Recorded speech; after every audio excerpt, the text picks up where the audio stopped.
Welcome to Hart. We talk about games, movies, young and old, and anime, which is what we're going to be talking about today. And the anime we're going to be talking about today is Trigun Stampede, which is a remake of the 90s anime Trigun. It's more of a reboot of Trigun in like a 3D anime style. So I know at first a lot of people were a little hesitant on even why are they doing this type of thing? You know what I mean? Like, why are they remaking it or rebooting this anime? I never watched the original. It ran for 26 episodes, so I can't necessarily comment on that. But what I can tell you about Trigun Stampede is this show, it is not what I was expecting at all. And it definitely does not.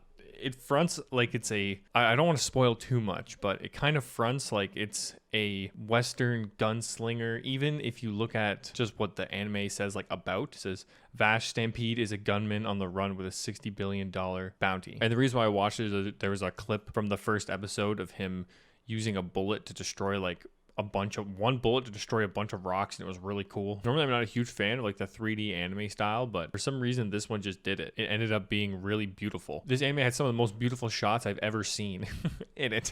Like especially towards the ending, it just out of nowhere. I was sitting there with my buddy and him and I were both like, what the, oh my God. And even we look at each other at this one shot and he was like, I'm gonna get that as my screensaver. And he sent it to me immediately. He got it and sent it to me immediately, and it is beautiful. But you wouldn't expect that from the first few episodes. It gets into that, especially where the story goes. After the first couple episodes, it takes a pretty hard turn and it does not lay off the gas after that. It just goes hard for like 9 episodes, goes hard right until the end, right until the last episode. The climax is in the last episode, which is another thing that I love. It's not in the episode before and then the last episode is like cleanup. No, those last 2 episodes are intense. I watched them both back to back, which made it a lot better. I thought this anime would be about a gunslinger. It turns out to be on a more like galactic scale. It just gets massive and admittedly a little confusing at times, and that was kind of my only real issue with it, is that sometimes I was just confused at what the heck was going on. But other times when I was like, what am I watching? It was in a good way, where I was like, I can't believe any of this stuff is happening. We started off on such a smaller scale with just like a thug, and now it's becoming so much bigger, like the whole world is going to be destroyed. But the scaling of the show makes sense to how it gets there, even though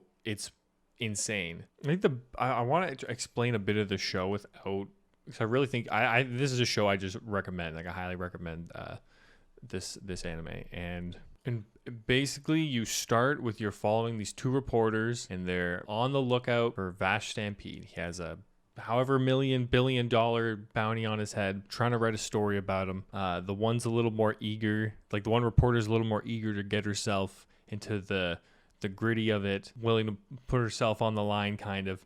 And the other one, he's more kind of laid back. He just wants to get the story and get out of there. And eventually they do find him. But when they find him, a bunch of other bounty hunters also find him. And a bunch of stuff happens from that with the bounty hunters and Vash. But then the reporters end up finding out that Vash is, he's a little, what's the word? Like he's non-confrontational. What is he? He doesn't want to fight. I don't know what word I'm looking for here. Like he's non-violent, basically. And like this one whole town loves him. And when the reporters find this, they like don't want to, I guess, rat him out. They want to figure out his story more. And then the anime goes and kills a kid, and everything goes fucking left field to everything just turns. You're left going, what the fuck just happened? Because normally that doesn't happen. The children are normally safe in these shows. Yeah, but this one, they make it pretty clear when the turn happens, and when it happens, it happens. It is no longer about a gunslinger in the desert anymore, necessarily. So I can leave it at that, because I think I've already put up a good discussion about it. Sometimes it gets confusing. I'm just going to be completely honest. That was I think the downfall for me is that sometimes I got lost, especially when I watched it week to week. Maybe if you binge watch it might be a different experience, but I basically watched it week to week, sometimes 2 episodes at a time. Sometimes I felt confused.